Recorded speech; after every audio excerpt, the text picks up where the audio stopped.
All right, let's just jump right in. We're living in this world that's basically powered by super complex computer simulations. I mean, we use them for everything, from dreaming up the next generation of aircraft to figuring out tomorrow's weather. We're literally trying to see the future. But what happens when these incredible tools just, well, break? And that's a really serious question, you know? You can have the most powerful computer on the planet, an army of brilliant engineers, and still your entire virtual world can just completely collapse into digital chaos. How does that even happen? The answer is surprisingly that simple. At the end of the day, a simulation is just a system. And like any complex system, computational fluid dynamics, what we call CFD, has a set of fundamental rules. And if you want to win, well, you've got to know how to play the game. And that's exactly how we're going to look at this. I want you to stop thinking of a CFD simulation as some dry academic chore. Instead, think of it like you're mastering this incredibly deep and fascinating video game.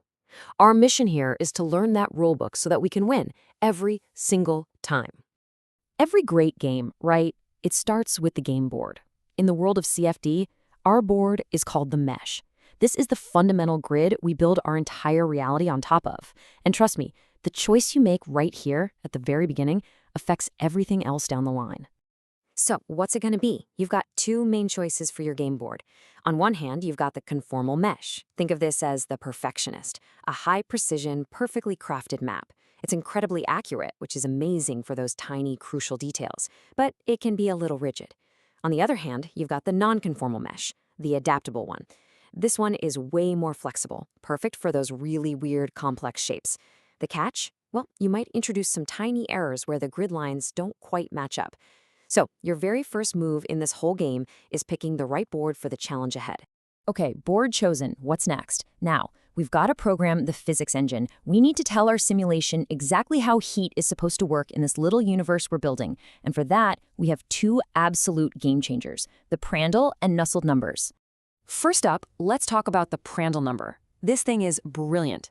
It essentially sets up a race inside the fluid. In one corner, you have momentum. That's how fast the fluid's motion spreads out. And in the other corner, you have heat, how fast the temperature spreads. The Prandtl number is just the scorecard that tells us who's winning that race. And you can see that race playing out right here. Look at liquid metals. They have a low Prandtl number, which means heat just zips through them. Heat wins hands down. But then you look at something like oils with a high Prandtl number, and suddenly momentum is the dominant force. Getting this balance right is absolutely crucial for predicting what your simulation is actually going to do. So if the Prandtl number tells us about the style of the heat race, the Nusselt number tells us about its power. I love this one. Think of it as a score for your convection power-up. If your score is 1, it means there's no power-up. Heat is just slowly seeping through a still fluid. But anything higher than 1, oh, that means the fluid's flow is grabbing that heat and carrying it along, making everything way more powerful. Let's make this totally real for a second. Let's say your simulation spits out a Nusselt number of 25. That isn't just some abstract number. It's telling you flat out that the heat transfer in your system is a whopping 25 times more powerful with the fluid flowing than it would be if it were just sitting completely still. That is a massive, game-changing difference.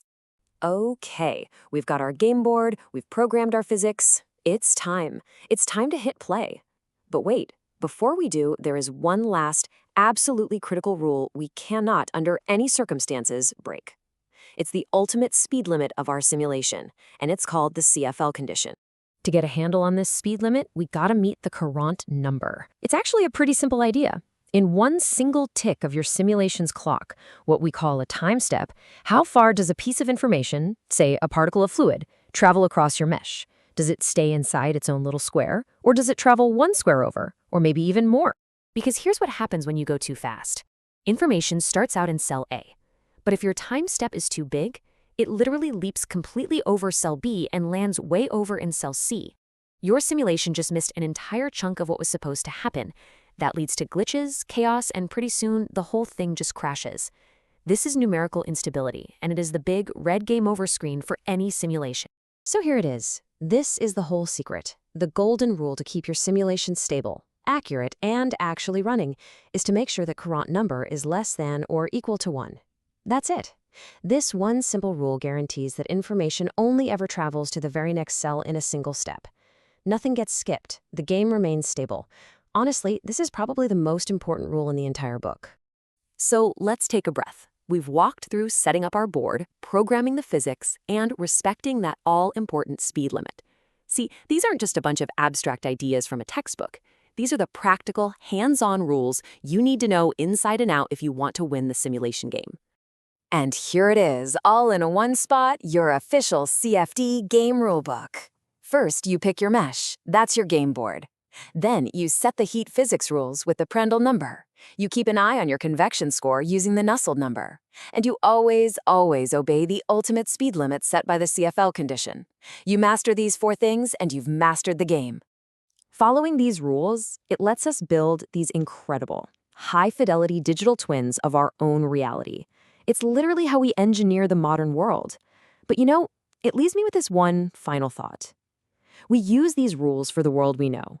But as we start pushing further, trying to simulate even more complex systems, I'm talking quantum mechanics, galactic formation, things we can barely comprehend. What new rules are we going to have to discover to master the games we haven't even imagined yet?